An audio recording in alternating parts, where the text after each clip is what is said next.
Now, the world's largest iceberg has broken away from Antarctica and is approaching the British territory of South Georgia, home to large penguin and seal colonies. Fishermen and authorities are bracing for impact. Georgina Ranard reports. This is the world's largest iceberg, and probably the laziest. For decades it loitered, stuck in Antarctica.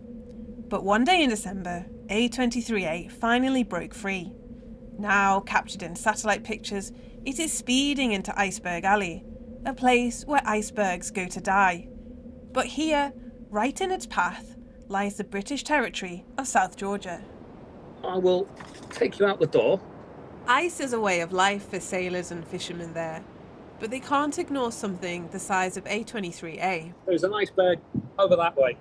You have to have a very healthy respect for the ice, because if you don't, it will get you. It can come out of nowhere and you get something the size of A23 when it comes along and it deposits these thousands of tons of ice.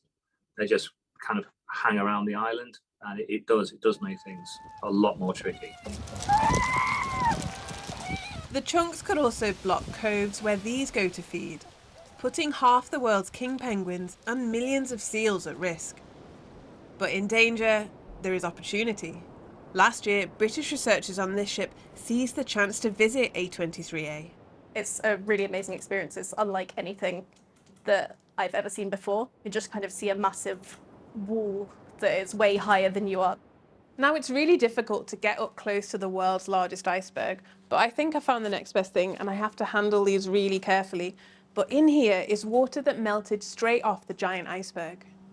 In this lab, scientists are finding out how icebergs affect the ocean's carbon cycle. It's unlikely that A23A was caused by climate change because it calved a long time ago in 1986.